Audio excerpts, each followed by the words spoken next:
일본 정부는 한국 해군이 올해 첫 독도 방어훈련을 실시한 데 대해 항의했다고 5일 밝혔습니다. 5일 산케이 신문, 요미우리 신문 등에 따르면 스가 요시히데 관방장관은 이날 기자회견에서 다케시마가 역사적으로도 국제법상으로도 명백히 일본 고유 영토임을 감안하면 받아들일 수 없는 일이다. 극히 유감이다라고 주장했습니다. 그러면서 즉시 강력히 항의했다며 한일 관계가 심각한 상황이 계속되고 있지만 우리나라로서는 한일 간 여러 현안에 대해 계속 한국 측에 적절한 대응을 요구하겠다고 밝혔습니다. 다키자키 시게키 일본 외무성 아시아 대양주국장도 주일 한국 대사관의 김경한 공사에게 전화해 역사적 사실에 비추어도 국제법상에서도 명백히 일본 고유 영토다. 극히 유감이다라고 항의했습니다. 앞서 이날 국방부와 해군에 따르면 해군은 2일 동해상에서 해경 공군과 함께 훈련을 실시했습니다. 함정 7에서 8척과 F-15K 등 항공기 4에서 5대가 참가했습니다. 민간 선박 영해 침범과 군사적 위협 상황을 가정한 훈련이 이뤄졌습니다. 신종 코로나 바이러스 감염증 우려 탓에 독도 상륙 훈련은 없었습니다. 군은 일본 구구 세력의 독도 침입 상황에 대비해 1996년부터 독도 방어 훈련을 정례적으로 실시해왔습니다.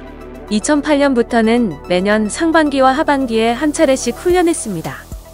군은 지난해 일본 정부의 일방적인 수출 규제에 대응하기 위해 한일 군사정보보호협정 종료를 선언하는 한편 8월 25에서 26일 독도 방어훈련을 했습니다. 또 일본은 한국이 이룬 경제발전은 일본이 패전 이후 남긴 자산 덕분이며 따라서 일본군 위안부 및 강제노역 피해자에 대한 보상은 한국이 자체적으로 해야 한다는 주장이 제기됐습니다. 일본 산케이 신문의 구로다 가스히로 서울주재 개건 논설위원은 7일자 칼럼에서 스마트폰으로 유명한 한국의 재벌기업 SK그룹의 뿌리가 일제시대 일본인 회사 센코어 직물이었다며 1945년 패전으로 일본인이 철수한 후 직원이었던 한국인에게 불화돼 한국 기업이 됐다고 주장했습니다. 그러나 지금의 한국인들은 SK그룹의 뿌리가 일본 기업이었다는 사실을 모르고 있다는 것입니다. 필자는 SK그룹처럼 일본이 남긴 기업을 이어받아 발전한 한국 기업이 지금도 많이 존재한다면서 이대근 성균관대 명예교수에 져서 귀속재산 연구란 굉장한 책에 이런 사례들이 적시돼 있다고 전했습니다. 또 일본인 자산은 전쟁 배상으로 미국에 귀속된 후 한국 측에 양도됐다며 자산 총액은 당시 환율로 52억 달러였는데 전문가들은 현 시세로 수천억 달러에 이르는 것으로 추정된다고 주장했습니다. 필자는 특히 이 같은 형성 과정은 압도적으로 일본에 의한 투자 개발의 결과이며 한국의 공식 역사관인 수탈론을 전면적으로 부정하는 것이라고 강조했습니다. 이어 접수된 일본 기업은 2373개였으며 이것들이 한국 소유가 되면서 경제 발전의 기초가 됐다고 주장했습니다.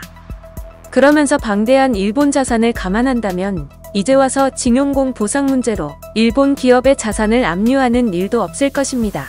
이른바 과거 보상 문제는 모두 한국에서 처리하면 끝나는 이야기라고 주장했습니다.